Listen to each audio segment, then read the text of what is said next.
Bueno, lo primero que tiene que reconocer esa persona es que lo que se está diciendo parece verdad, pero no es verdad. Suena verdad, pero no es verdad.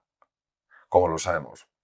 Porque conocemos personas que han estado en situaciones absolutamente límites, donde todo era desfavorable en el exterior y sin embargo han sido ejemplos vivos para muchos de nosotros de que realmente sí se puede. Pues lo primero es abrirse la posibilidad de que lo que ven como verdad no es tal. Lo cual para nada quiere decir que no se encuentren en situaciones complicadas, muy complicadas y estén con gente, con personas muy difíciles. Entonces, esto es lo primero porque hasta que una persona no toma responsabilidad sobre su propia vida y achaca el rumbo de su vida a lo exterior, esa persona no puede generar ningún cambio. Lo primero que tiene que tomar son las riendas de su vida. Y no hay otra. Y dejar de echarle la culpa al entorno por fácil que sea hacer eso. Por fácil que sea hacer eso. Dos personas distintas, me refiero, que no están conectadas ni a nivel familiar, ni a nivel de... no se conocen. Las dos unidas por una misma cosa, que es que han tenido un pasado sumamente duro. Traumas familiares, incomprensión, humillación, falta de valoración. Una de ellas justifica toda su trayectoria vital en base a lo que vivió. La otra decide que su futuro no se parecerá a su pasado. Una persona acaba experimentando un sufrimiento enorme en su vida y haciendo sufrir a muchas otras, justificando siempre yo no podía haber terminado de otra manera. La otra crea una nueva senda que genera ilusión y confianza a aquellos que la habían perdido.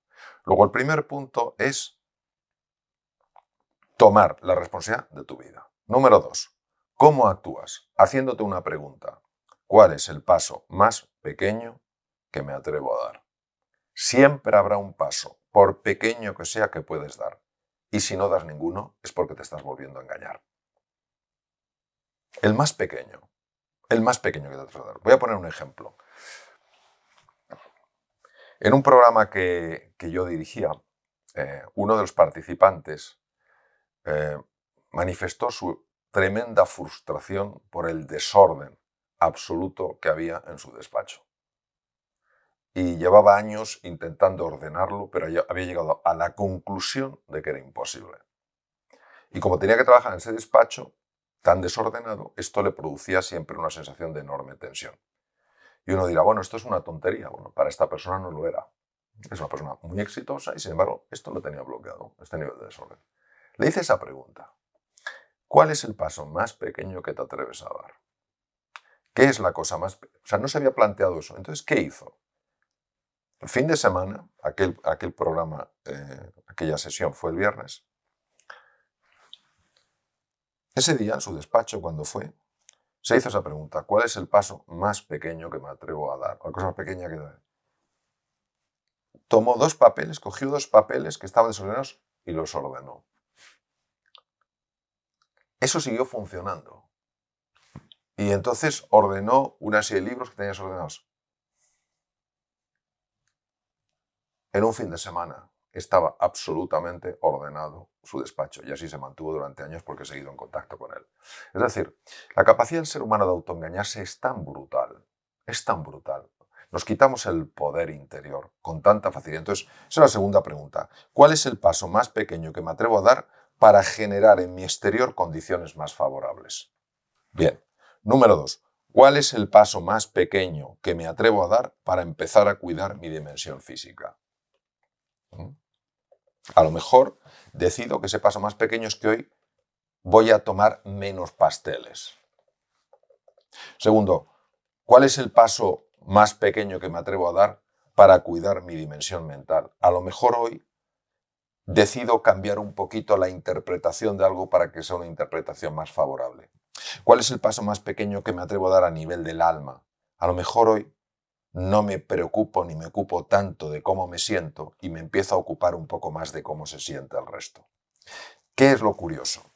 Lo curioso, Pedro, es lo siguiente. Lo curioso es que el ser humano sobreestima lo que puede hacer en un breve periodo de tiempo e infravalora lo que puede hacer en semanas, meses y años. Ese pequeño gesto que tuvo esta persona del curso de cambiar unos papeles a lo largo de un fin de semana consiguió superar algo que no había podido superar durante años.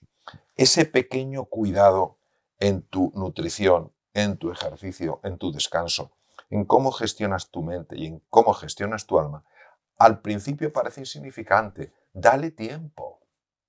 Dale tiempo y te lleva a otro mundo. Esto pregúntaselo a cualquier persona que sea aficionado a la navegación y le preguntas, a ver, si tú varías un simple grado, que no se nota a simple vista, un simple grado, el rumbo de tu barco, ¿qué pasará al cabo de los meses y los años? Y te dirá, pues me lleva a un destino completamente diferente.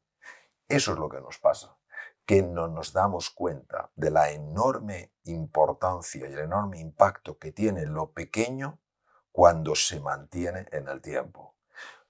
¿Por qué esto es así? Porque la mente humana, repito, está enferma. Entonces, como está enferma, nos hace percibir la realidad de una forma que no es consistente con lo que realmente es esa realidad. Y entonces genera todo tipo de excusas para que nos sintamos cómodos viviendo un grado de limitación que para nada nos corresponde.